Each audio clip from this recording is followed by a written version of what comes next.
Welcome to Courageous Conversation with Therese W. Gamble, powered by Concierge Resource Professional Consultant. This is Therese Gamble, your host of Courageous Conversations, and this month for November, me and Mr. Gamble, we're going to be doing some storytelling for y'all this month on all the topics our show is all about.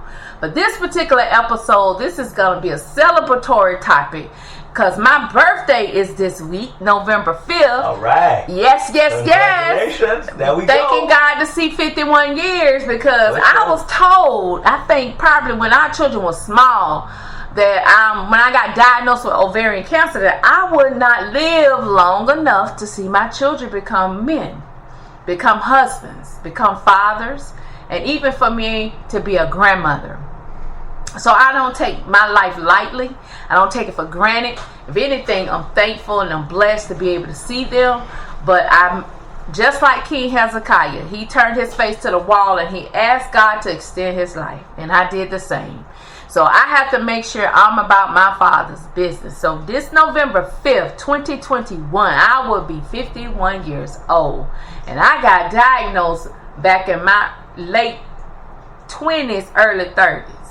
So I am blessed to still continue to be among the land of the living. Yeah. And I'm so excited. On November 6th, I'm going to have a virtual birthday party. It's the Body Matters Birthday Bash. So you get to learn about my amazing new lifestyle brand, Suffering to Soaring, for Black women. So you don't want to miss out on that. So you need to follow me on social media to find out the details. So honey, since I have reached 51, yes, since you've known me since I was 16. Yes. What is your takeaway?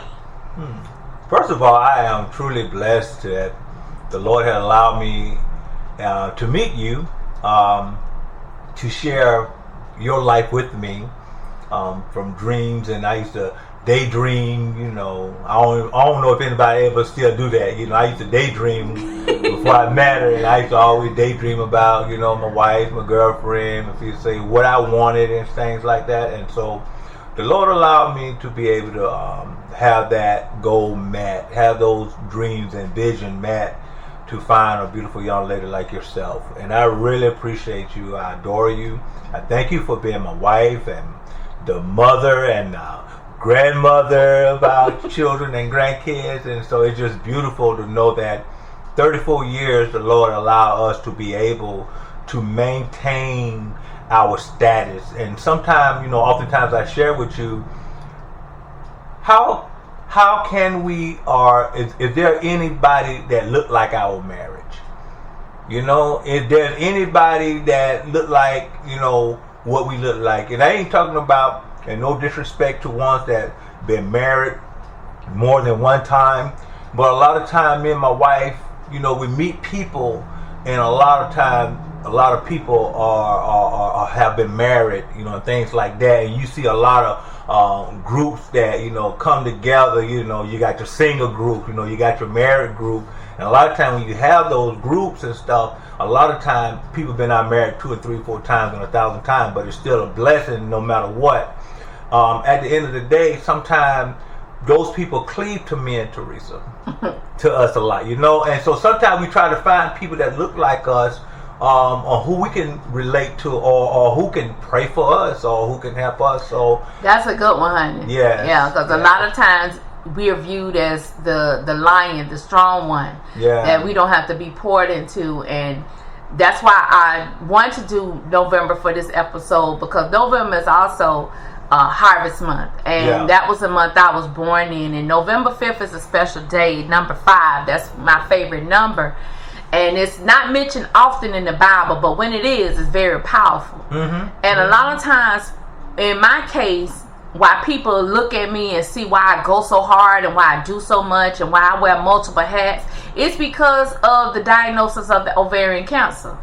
I didn't know how long I was going to be on this land and this earth, and I wanted to do as much as I could for as long as I could, not just for myself, but to help my husband, of 34 years who I've known and met since I was 16 and I'm 51. That's a long time, y'all. Yeah. To be with the same person, never separated, never divorced, never moved back to each other's parents' we house. Never and all left that each stuff. other. We never slept in a different room, anything like that. We didn't do any of those things. No. We did just like the Bible tells us to do. As a matter of fact, Therese, if you don't mind, not only 34 years of marriage, but we have altogether 36 years because we dated. And we also, when we dated, we didn't live together. Right. And we didn't shack or anything like that. And so we wanted to be able to, when I mentioned earlier about finding people that look like us, to identify like us, because we didn't do what you would average see people do today, get together, live together, you know, and pay bills and all that stuff, you know. And I had a simple rule that, you know, we were girlfriend and boyfriend. Yeah, we were dating. Right. Yeah, right. We were courting. And then, so when it was time to be engaged, you know, I went to her parents and asked them for her hand, and we was engaged. And until the time that we set the date in July 22nd, 1989. Yeah. And so, and to this very day, and that's what it has been for me and her. So, and that's very important because, you know, I was very strategic. So to help people under that, always been trying to figure me out and say, well, you just need to choose one thing. You just need to be good at one thing. But you don't understand my background and my livelihood. I had to multitask because I wanted to make sure things was put in order and in place, not just for me, but for my husband, for our sons, to make sure they had me in their life, even though I wasn't living among them. So with that mentality and that mindset, I can't help but operate ambidextrously, you know, multitasking, you know, trying to get things done and in place. And even though God has spared my life an additional 20 plus years, I still don't take it for granted, because He can choose at any moment, at any time, to say, okay, Teresa, I need you to come home. So in that retrospect, the thing and the goal is what you're going to be remembered for. What is your legacy going to stand for? What will your family members say about you when you have left the land of the living? And I wanted to be able to know that not only I had a well-lived life personally, you know, marrying the husband of my dreams that I wrote about 9th grade in high school, and having the children we had and the beautiful grandchildren we now have. I wanted to make sure that things was in place, that they know that they mom, their grandmother, my husband, as his wife, my wife was this to me. She was this to our children. She was this to our grandchildren. She was this in church and ministry. She was this in business. She was this major person in community. That is why I do the things I do. No, you may not get it. No, you may not understand. No, you may think I'm a difficult person to get along with. But there is a reason behind for what I do, because of the lessons I have learned, the people pivots I done had to deal with, the attitudes, the mentalities, the loyalty I have displayed for others, helping them make money, help them build their brand, their ministries, their organizations, their marriages, you know, pushing their children. I was a school teacher, so I taught a lot of children. I taught young adults, I taught adults, and in all my investing into each person, that I made a tremendous impact. But I have learned in this walk, in this journey of 51 years, all the reciprocity I have given to those individuals, for those ages, in those stages, none of them that I can count on one hand has returned the same favor. If they done it, they did it in secret. If they done it, they did it as a way to apologize, instead of being an adult and say, hey sis, can we have a conversation? Can I, I don't, whatever I did in the past, let's make it right. No one has done that with me. And it's not that the fact I'm not approachable. You just can't come to me with no foolishness and no games, because I can smell it a mile away. And especially my husband. So my thing is, if you wrong, admit you wrong. Make it right. Because at the end of the day, I don't determine whether you go to heaven or hell. The God's going to do that. And He's going to look at what you've done. And He's going to take what you have done, whether it's to me or anybody else, did you do what he tell us to do? And so that's why I'm so grateful, Theresa, to share this opportunity with you, to let you know, as we always say, give us our flower while we live, right?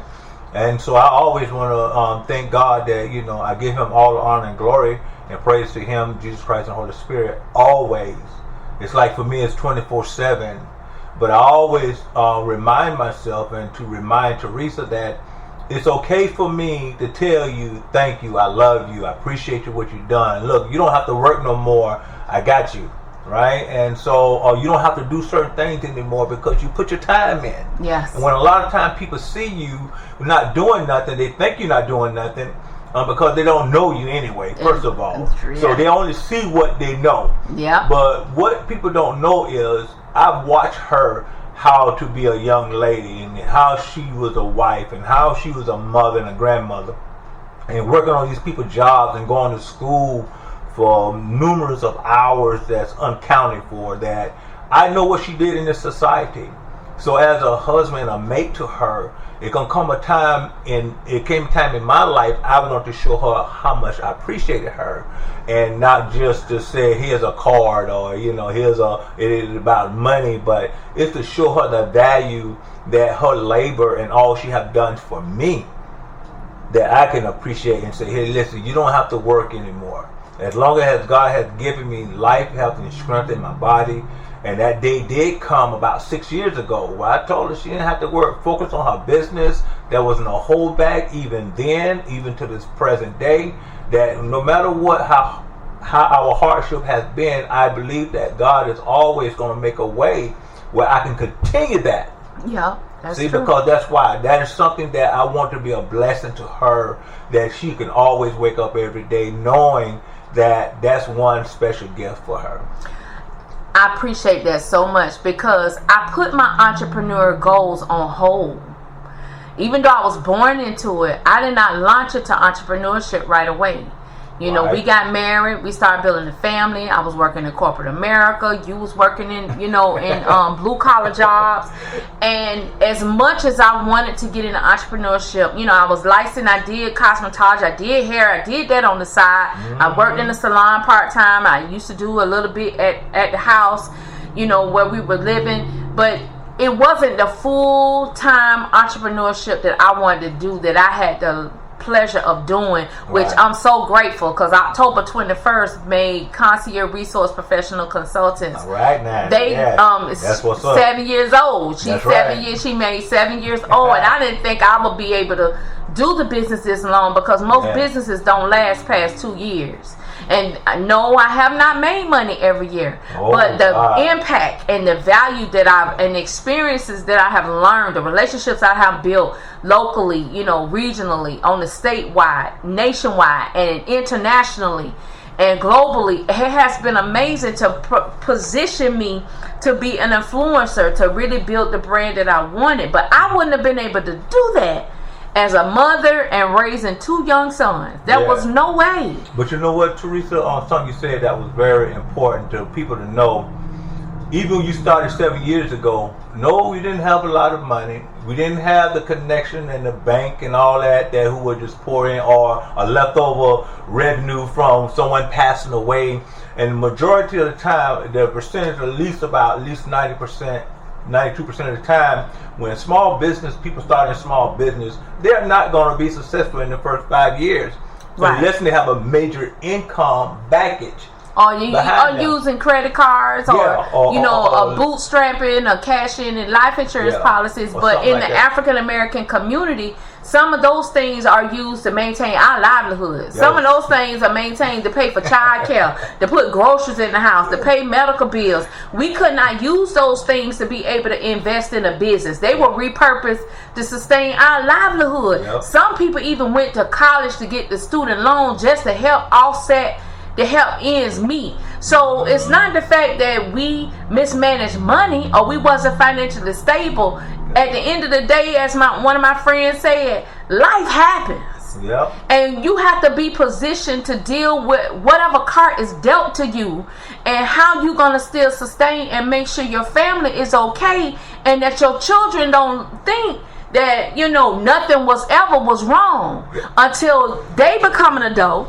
And then not only that, but before you even get to that point, because that's a good point you figure to come to, not even that, with the support of businesses, a lot of times people have information and they have knowledge about stuff, and they still want to give it to you to help you get to the next level. I don't understand whether you're part of an association or some type of social group or ministry or whatever the business party may be. A lot of times people do not divulge the simplest information to help people move forward in life.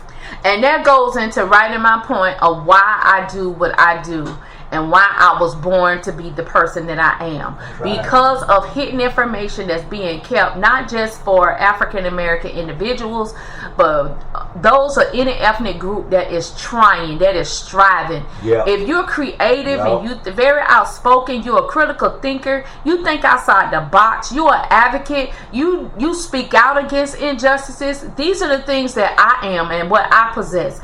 Even God says it in the word, in the book of Psalms, that he believe in people doing business above board. That means that's why he told the temple up. He didn't tell the temple up, the marketplace up in the church, because he didn't want people doing business. He didn't like the fact that people was cheating. When they did business. And that's what God does not like. God did not say now one time we could not be an entrepreneur. He did not say one time we could not make the money. It is not what we could not do, it is how we do it. So that is why as a consultant, as I am, that's what I say, I work with you. That means I'm not going to run your business for you, because I wasn't given the vision for your business. You was given the vision. God equipped me.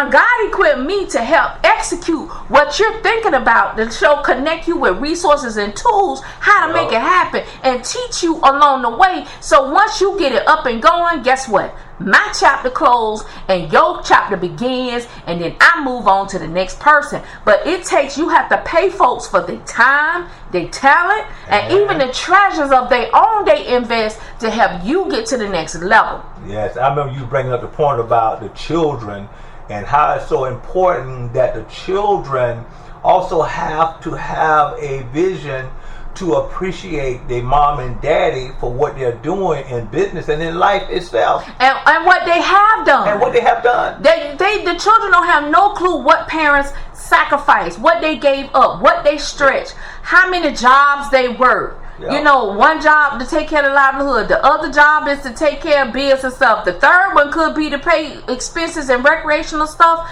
for your children. It's not you couldn't mismanage money, but we've been together 34 years. I'm 51 years old. When I started working, minimum wage was $3.35 per hour. Now y'all tell me how y'all gonna be able to take care of family on $3.35 an hour. And then by the time we start having kids, minimum wage was $7.50. That ain't nothing but a $4 increase. So you cannot say that the adult children cannot be disrespectful to their parents and saying they not financially stable. I even took my retirements from corporate America to make sure our children had the best education, had access to everything. As a matter of fact, we didn't start them off like 9th grade or 8th grade. Like 12th grade, and then you go to private school. We started from 4th grade, 5th grade, all the way on up to graduate. Exactly, because as Black African American boys, as a mom, we had to advocate to make sure that they wasn't kept back in grades. Like my niece said today on the show on October 27th about her son Jeremiah would have been in high school till he was 24, which he would have been too old to go play college football. That's what they're doing to our African American young men. And as a mom, I was a voice. I was at that school. I was in their face. And when I couldn't be there from teaching during the day, Mr. Gamble was there during the day because he was working at night. We ain't going to talk about the 9-10 years. You know. Just separating. Just only saw each other 4-5 hours because he's sleeping from working. Oh, she's sleeping or we doing something in between. Unless it's our days off or we doing stuff in ministry. But, you know, good point you also made that earlier. I'm going to emphasize on it a little bit more. When we're talking about our children, and for many parents out there who feel like their children didn't value them, even to this day, no matter what you've done for them, no matter how many jobs you had. I was working substitute and running a warehouse. It still ain't good enough for your children. And when they get older, to realize, where you brought them from. We had a house, we call it a baby mansion on the south side. Me and my wife, it was registered that me and my wife on the south side that had the biggest land that was registered as black minority people. As black homeowner. As a homeowner. We ain't come out in no apartment now, in no little duplex. And it was not in the gated community. It wasn't in the gated community. Nope. And just about everything was paid for in the house. Everything was in the furniture was paid for in the house. And the only thing we was paying for in the house, insurance in the house and maintenance that we needed. But overall, they didn't look at the value of that. They didn't look at the first house we bought many years prior to that.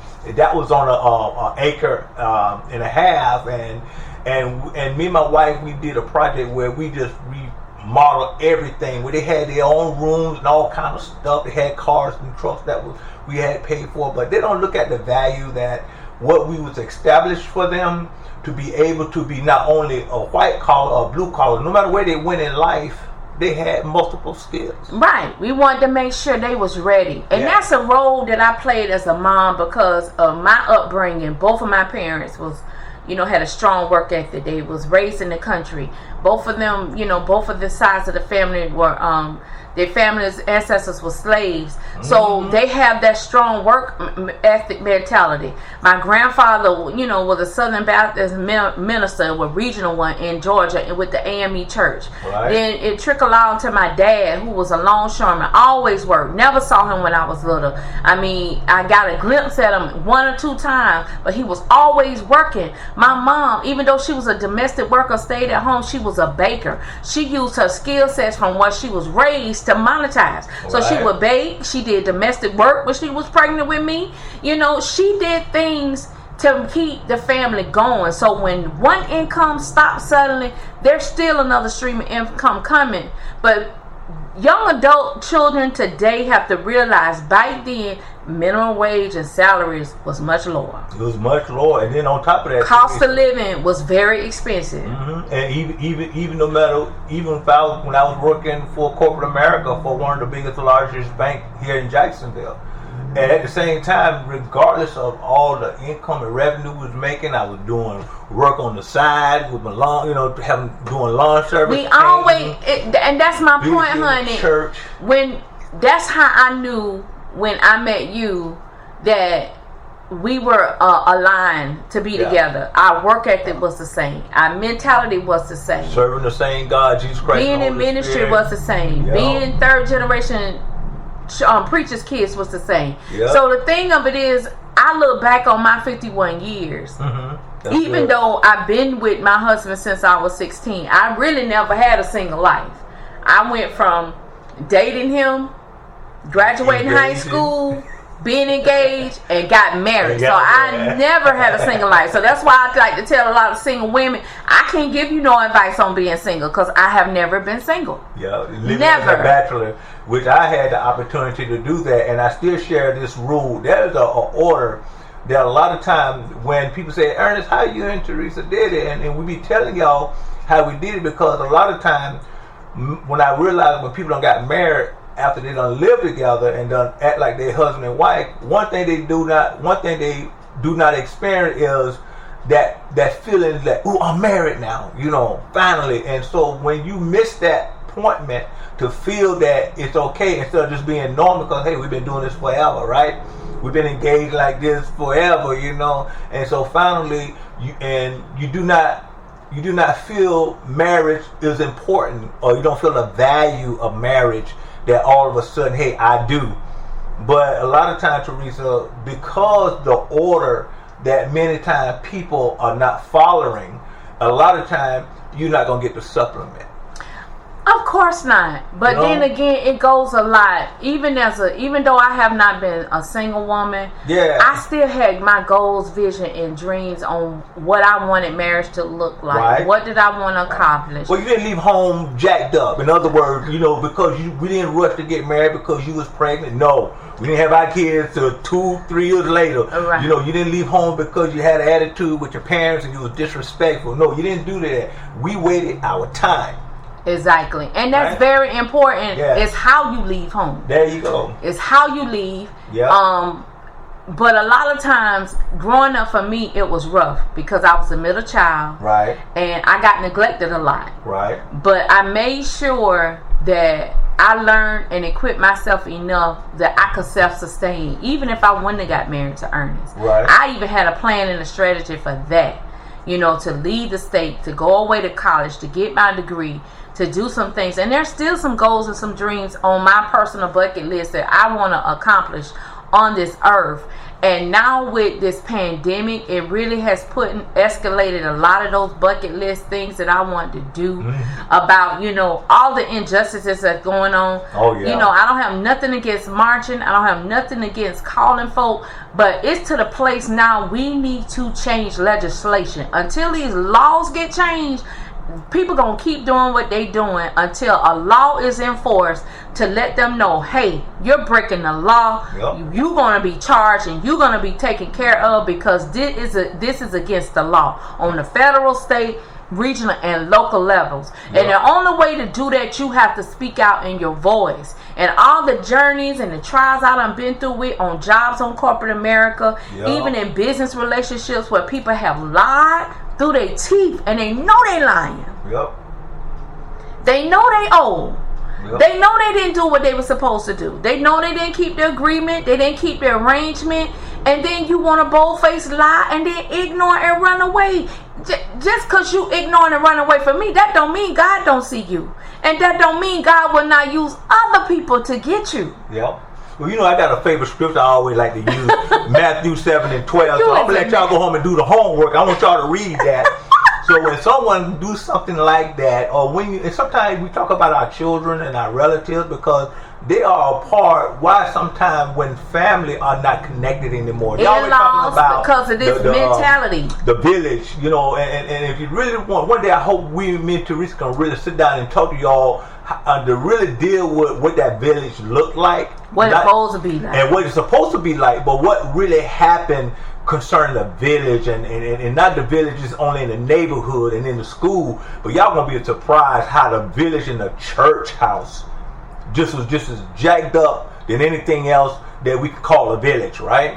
In our political arena as well. So, but nevertheless, Teresa, I think this is marvelous. I think this is beautiful and captivating, that making sure that people have a full view and understanding of who I am. Yes, who you are. Because some people don't understand, they don't get it. They want to say I'm difficult. I've even been approached and told, now I see why you the way you are. No, you don't see.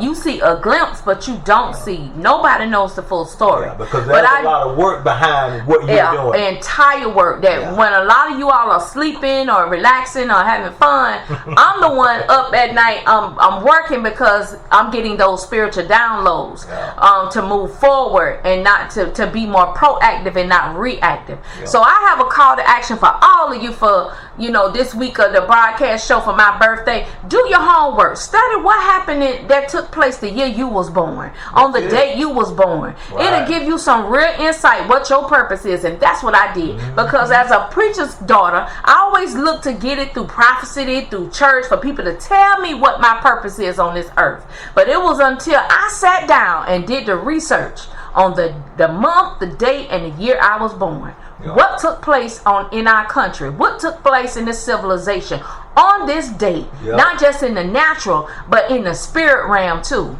And I guarantee you will get some clarity on your purpose on this earth and what you're supposed to be doing to see how close on track you are or how far off track you is. Because you may be wasting time and talent and treasures on the wrong people, places, and things that you were not purposed to do on this earth and whom you was created by. Because I'm sorry, go ahead. So I just want to let everybody know you need to take time to understand who you are, because that's why I'm the way I am, because I don't understand who I am. And no, everybody ain't gonna like me. Yeah.